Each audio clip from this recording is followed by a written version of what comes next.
तुम ठीक हो, पर तुम हो कौन? और सागर तट पर क्या कर रही थी? राजकुमार ने उसे आराम करने की सलाह दी। अगले दिन वो चलने लगी, तो राजकुमार बेहद खुश हुआ।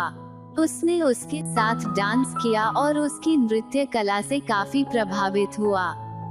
राजकुमार ने कहा कि आज का दिन बहुत अच्छा है, मुझे मेरे जीवन का प्यार भी मिल गया। नन्ही परी को लगा कि वो उसकी बात कर रहा है। इतने में ही राजा का आगमन हुआ और राजकुमार ने राजा से उस लड़की का परिचय करवाया, जो उसे तूफान वाले दिन मिली थी।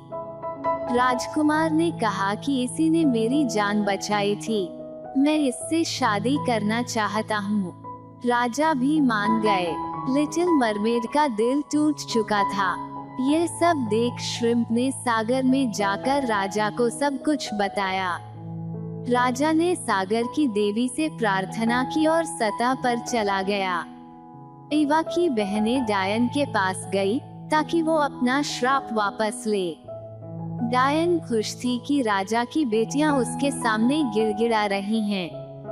फिर डायन ने कहा कि उसके पास एक उपाय है, लेकिन उसके लिए एवा को राजकुमार की हत्या करनी होगी। यदि लिटिल मरमेड इस जादुई खंजर से राजकुमार को मार देगी, तो उसे अपनी जलपरी वाली जिंदगी वापस मिल जाएगी। उसकी बहनें वो खंजर लेकर सतह पर गई। सबने देखा एवा अपने गुड्डे के साथ सागर तट पर एक पेड़ के नीचे उदास बैठी है। राजा ने उसे आवाज लगाई। एवा बेहद भावुक हो उठी। राजा ने एवा को वो खंजर दिया, पर एवा ने कहा कि वो राजकुमार को नहीं मार सकती। पर अपने भावुक पिता और बहनों को देख वो खंजर ले लेती है। वो राजकुमार के महल तक गई, पर वो राजकुमार को मार नहीं पाई, क्योंकि वो उसका प्यार था। वो लौट आई, अपने पिता और बहनों से माफी मांगी। एवा ने कहा कि अब मेरी मौत निश्चित है, आप सब मुझे माफ कर देना। मैं अब झाग में बदलना चाहती हूँ, इस दुनिया से जाना चाहती हूँ। इतना कहकर वो समंदर में कूद गई। इतने में ही एक चमत्कारी शक्ति ने उसे खींच लिया और उसने देखा कि सामने पवन परी है। राजा बेहद खुश था कि उसकी सबसे प्यारी बेटी की जान बच गई। राजा ने परी को धन्यवाद कहा। एवा समझ नहीं पा रही थी।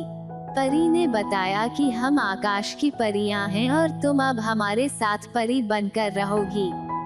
तुम्हारे उदार मन और सागर व इंसानों के प्रति प्यार को देखते हुए ये तुम्हारा इनाम है। तुम भविष्य में इंसानी रूप में भी जन्म ले सकती हो। लिटिल मरमेड ने सबको अलविदा कहा और अपने राजकुमार से भी कहा कि अगले जन्म में तुम ही मेरा प्यार बनोगे। मैं हमेशा तुमसे प्यार करूंगी। उसने परी माँ को धन्यवाद कहा और उनके साथ स्वर्ग में चली गई। ऐसा होते ही उस डायन और उसके पापों का भी अंत हो गया। सभी लोग संतुष्ट थे।